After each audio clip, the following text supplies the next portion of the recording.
अस्सलाम वालेकुम दोस्तों। अमेरिका का आलमी निज़ाम, जिसको वो न्यू वर्ल्ड ऑर्डर कहकर बुलाते हैं, वो अब अपने अंजाम को पहुंच रहा है। इतनी बड़ी खबर है ये कि आप अभी इसका अंदाज़ा नहीं लगा सकते कि अमेरिका किस कदर परेशान है। सिर्फ 24 घंटों में कल रूस ने 800 फौजी मारे हैं यूक्रेन के। यूरोप की सारी ताकत दोस्तों रूस ख़त्म कर रहा है। अब अमेरिका ने पाकिस्तान के मिसाइल टेस्ट के जवाब में चीनी कंपनियों पर पाबंदी लगाई है। इसके बाद शदीद गुस्से में है चीन कि अब वो अपने मुफादात को प्रोटेक्ट करने के लिए आगे बढ़ेगा। 6 जंगी बहरी जहाज मिडल ईस्ट रवाना कर दिए हैं चीन ने। चीन का असल मकसद क्या है और पाकिस्तान को क्या पैगाम दिया गया, आपके सामने रखते हैं। आपके ख्याल में दोस्तों चीन को इसराइल पर फ़लस्तीन के मामले को लेकर जंग शुरू कर देनी चाहिए? अगर इसराइल अमेरिका नहीं मानते तो अपनी राय से भी हमें ज़रूर आगाह करें कि आप इन बदलते हुए हालात के बारे में क्या राय रखते हैं। अब सबसे पहले आपको बताएं कि पाकिस्तान ने अबाबील मिसाइल के बाद शाहीन मिसाइल का भी टेस्ट करना था, क्योंकि जब भी पाकिस्तान कोई एक टेस्ट कंडक्ट करता है तो उसके साथ फिर 2-3 टेस्ट पाकिस्तान कर लेता है। अब अबाबील के बाद पाकिस्तान ने शाहीन मिसाइल का भी टेस्ट करना था, क्योंकि शाहीन के हवाले से बहुत सी ऐसी खबरें फैली कि इसकी रेंज कम कर दी गई है कमर बाजवा की जानिब से।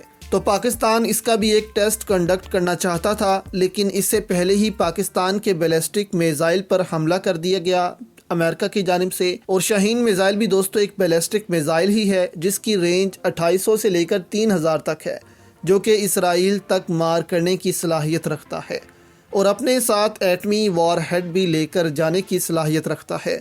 और अब अमेरिका के इस अमल से चीन खुश नहीं है, क्योंकि इस पाबंदी के बाद जाहिर है कि पाकिस्तान अब ये टेस्ट नहीं करेगा कि अमेरिका कहीं इससे और नाराज़ ना हो जाए। अब अमेरिका का वर्ल्ड ऑर्डर दोस्तों यही है कि इन मुल्कों को इतना डरा दो कि वो अमेरिका के साथ ही रहें, अमेरिका के मुफादात को नुकसान पहुंचाएं ही ना। क्योंकि अमेरिका इस वक्त नहीं चाहता कि पाकिस्तान इसराइल के हवाले से ऐसे टेस्ट करे जिससे इसराइल घबराए। और पहले आपने देखा होगा कि जब भी ऐसी सूरत हाल बनती है, अमेरिका अपने हथियारों को दिखाकर चीन को खामोश कर देता है। यानी कि मिसाल के तौर पर ताइवान के साथ चीन का मसला हो गया, अमेरिका ने अपने बहरी बेड़े ताइवान तक पहुंचा दिए कि चीन को डराया जाए ताकि चीन किसी भी हरकत से बाज रहे। अब तारीख में आप कह लें कि पहली दफ़ा ऐसा हो रहा है कि चीन अपने 6 जंगी जहाज उतार चुका है मिडल ईस्ट में, और ये जहाज इसराइल की तरफ बढ़ रहे हैं, क्योंकि चीन को अब एहसास हो गया है कि वो अब दुनिया भर के आलमी तनाज़ात का खामोश मुबस्सिर नहीं रह सकता। इसको आगे बढ़कर अपने मुफादात को हासिल करना होगा,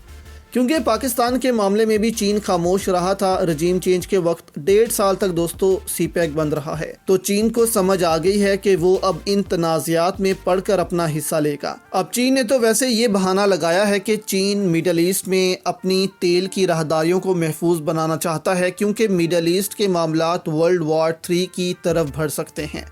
अब पाकिस्तान को भी खास पैगाम यहाँ पहुँचाया गया है कि वो भी आपके सामने रखते हैं। अभी कल ही रूसी सदर ने दोस्तों बयान जारी किया था कि हम आलमी इस्लाम के साथ ताउन बढ़ाने के लिए तैयार हैं। अब क्या मतलब हुआ इसका दोस्तों? इसका साफ मतलब है कि फ़लस्तीन के लिए रूस मुस्लिम दुनिया के साथ मिलकर जंग लड़ सकता है, क्योंकि चीन और रूस को पता है कि अगर फ़लस्तीन हाथ से गया फिर तो अमेरिका इसराइल की मुस्लिम ममालिक से कोई दुश्मनी रहेगी नहीं और अमन कायम होगा, G20 राहदारियाँ बनेंगी। इसीलिए एक फ़लस्तीनी रियासत रूस के लिए बहुत अहम है इस मौका पर। अब one belt one road meeting के बाद ये अमरीकी अखबार की दोस्तों हेडलाइन है कि चीनी सदर ने अपने वर्ल्ड ऑर्डर के हवाले से रूस से बात की है।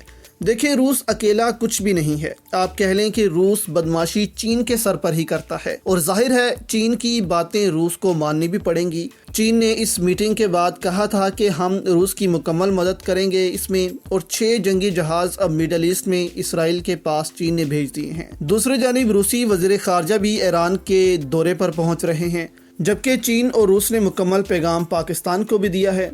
देखिए, मुस्लिम दुनिया से इत्तेहाद सबसे पहले पाकिस्तान सऊदीया से इत्तेहाद होगा, کیونکہ یہ دونوں ملک ہی اس وقت امریکی بلاک میں ہیں، بہت حد تک کھل کر امریکہ کے خلاف نہیں جاتے، تھوڑا بہت باتیں کرتے ہیں لیکن زیادہ اقدامات ایران کی طرح امریکہ کے خلاف نہیں بولتے۔ تو یہاں پر ظاہر ہے کہ چین پاکستان کو کہہ رہا ہوگا کہ ان پابندیوں سے ڈرنے کی ضرورت نہیں ہے، ہم آپ کے ساتھ ہیں۔ امریکہ کو اس قدر کمزور کر دیا جائے گا کہ پھر امریکہ ایسی پابندیاں لگانے کی ہمت نہیں کرے گا کسی دوسرے ملک پر۔ اور اگر تو کچھ دنوں میں دوستو پاکستان نے شاہین میزائل کا تجربہ کر لیا تو پھر تو سمجھ لیں کہ پاکستان چین روس کے ساتھ ڈٹ کر کھڑا ہو چکا ہے، لیکن اگر نہ کیا تو پھر صاف ظاہر ہے کہ پاکستان ابھی بھی امریکہ سے ہی ڈر کر رہ رہا ہے، امریکہ کو ناراض نہیں کرنا چاہتا۔ تو اس وجہ سے ہی دوستو چین بھی یہ سمجھتا ہے کہ جب تک ہم نے امریکہ کی طاقت کو کم نہیں کیا، ہمارے ایسے دوست جو کھل کر ہمارے ساتھ کھڑے نہیں ہو پا رہے، وہ آگے بھی کھڑے نہیں ہو پائیں گے پاکستان کی طرح۔